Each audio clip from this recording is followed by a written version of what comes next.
Frères et sœurs, nous voici arrivés à la dernière étape de notre cheminement dans la connaissance de Jésus-Christ, entrepris au début du Carême, l'étape de Béthanie. Après avoir rencontré le Christ au puits de Jacob, ensuite près du temple, après avoir découvert avec la Samaritaine son inépuisable source et avec l'aveugle-né la lumière qui l'irradie, nous voici aujourd'hui en présence de celui qui ressuscite et qui est la vie. L'épisode de Lazare est le 7e et le dernier des miracles que renferme le livre des signes, cette partie de l'évangile de Jean ouvert avec le récit des noces de Cana. Jean nous a conduits de révélation en révélation. Frères et sœurs, cette fois encore, le récit est centré sur Jésus. Accusé de blasphème et menacé d'être lapidé, il a quitté Jérusalem et s'est retiré au-delà du Jourdain. Là, il apprend la maladie de son ami Lazare. Revenir en Judée, lui rendre visite, c'était entreprendre un voyage risqué, car Béthanie n'est qu'à une demi-heure de marche de Jérusalem. Les disciples le savent et s'empressent de mettre Jésus en garde. Ils ont peur de la mort, ils ont peur de le perdre. Jésus les invite cependant à surmonter leurs craintes. Il ira à Béthanie parce qu'il doit y aller. Celui qui marche pendant le jour ne trébuche pas, leur dit-il, parce qu'il voit la lumière. Frères et sœurs, les disciples raisonnent en prudents. Jésus n'a souci que d'accomplir la mission de celui qui l'a envoyé. Tant qu'il fait jour, écrit saint Jean. Il sait que Lazare est déjà mort. Il l'apprend aux disciples, mais en termes ambigus. Il leur dit tour à tour que Lazare s'est endormi, puis qu'il est mort. Il ajoute qu'il se réjouit de n'avoir pas été là, afin qu'il croie. Une ambiguïté, source de quiproquos, qui anticipe sur l'événement à venir, intrigue et plonge dans l'incertitude. Lazare est-il mort ou Lazare dort-il? Frères et sœurs, la mort n'est pas le sommeil. Elle le gagne toujours, a dit Staline au général de Gaulle, qui en fut vivement impressionné. C'est la conviction de ceux qui, à Béthanie, entourent Marthe et Marie. Tous s'étaient fait à l'idée que Lazare était mort, qu'il avait franchi le seuil.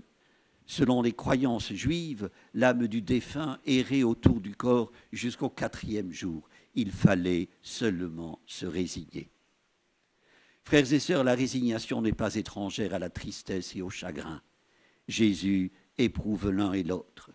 Il est saisi d'émotions, bouleversé, écrit saint Jean. Le verbe grec est celui utilisé dans l'épisode de la mer agitée par la tempête. Et lorsqu'Hérode apprend que des mages venus d'Orient demandent où est né le roi des Juifs. Jésus est bouleversé par la mort de Lazare. La détresse des présents, Marthe qui court vers lui, Marie, figure du deuil, il la partage.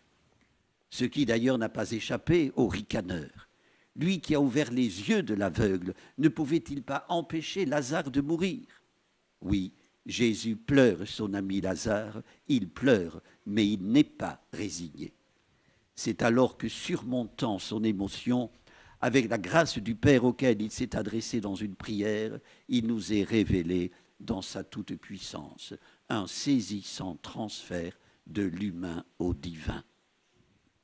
Frères et sœurs, quand Staline déclare « la mort gagne toujours », il n'a en tête que la mort hideuse, qui signe la destruction des corps et marque un point de rupture définitive avec les attachements humains.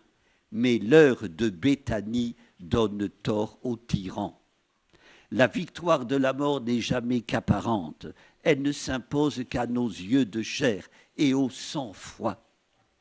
Aux disciples, Jésus a dit « Lazare, notre ami, s'est endormi, mais je vais aller le tirer de ce sommeil ».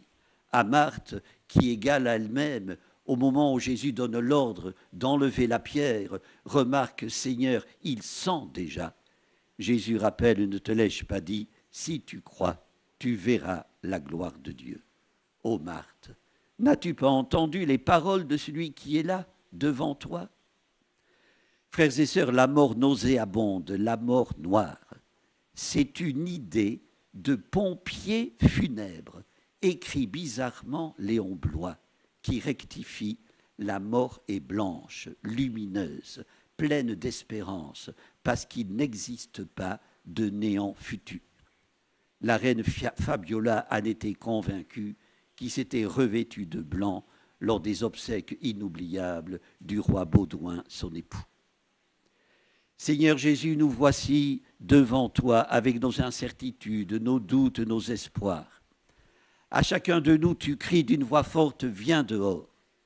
De grâce, aide-nous à rouler la pierre qui nous emmure.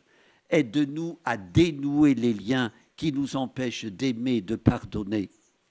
Comme Marthe, nous courons vers toi pour te présenter nos proches touchés et frappés par la pandémie. Seigneur Jésus, fais que nos deuils n'altèrent pas notre foi en la vie éternelle. Qu'avec Marthe, nous aussi, nous puissions te dire, oui Seigneur, je le crois, tu es le Christ, le Fils de Dieu, tu es celui qui vient dans le monde. Amen. Prions le Seigneur.